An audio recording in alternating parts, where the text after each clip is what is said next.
একটা মুসলমানের বাচ্চা বলো যে উলঙ্গ ছবি দেখে, তাহলে একবার বলো যে এই বেটা তুই এটা কাকে দেখোস মোবাইলে, যে নারী তার বিবস্ত্র ছবি দেখছো, এটা তোর মা?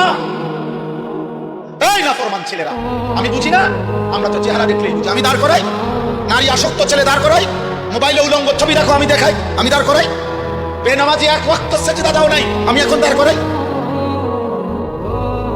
আমি ইনশাআল্লাহ কোরআন সামনে বলবো, তো তুমিও কোরআন ধরে বলবা, কসম করে বলবা, আল্লাহকে কসম করে বলবা যে আমি নারী দেখি না, ছবি দেখি না, উলঙ্গ দৃশ্য দেখি না। বলো,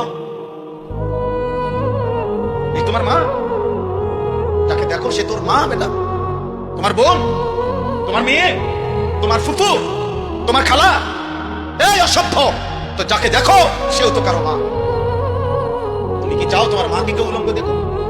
কথা বলেন, একটা ছেলে বলো, বলো বাপ, বলো, বলতে হবে আজকে। বলো, তুমি চাও তোমার মাকে কেউ বিবস্ত্র দেখো? তোমার বোনকে, তোমার মেয়েকে, তোমার খালাকে, তোমার ফুফুকে? তাহলে তুমি কেন অন্যের মাকে দেখো? সে কি কারো মা না? সে কারো বোন না? সে কারো মেয়ে না? সে কারো খালা না? সে কারো ফুফু না?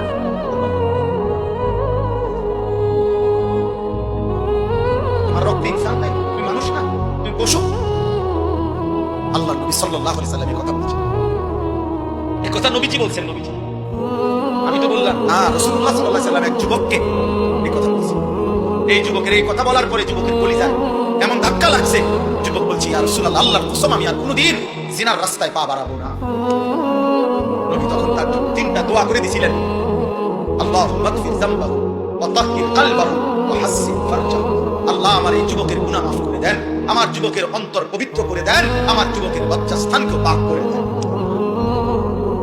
আজ দোয়া করলাম, যদি কোনো যুবক সিদ্ধান্ত নাও এই মাহফিলে বসে আমি আর নারী দেখবো না, ছবি দেখবো না, আব্বা চাহিদা পূরণ হবে, বাবা দাদা পূর্বপুরুষ বিবাহের মাধ্যমে এইভাবে আসছে, তুমি এক বিবাহিত মায়ের সন্তান।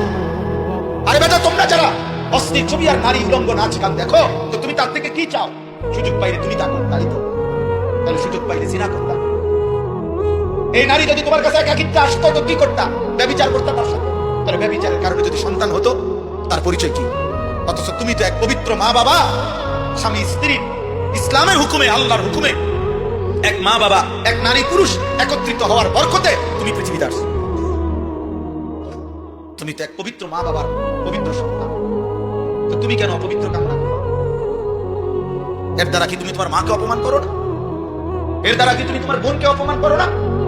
এর দ্বারা তুমি কি তোমার মেয়েকে অপমান করো না? আফসোস করতে হবে দুনিয়াতেও আখিরাতেও।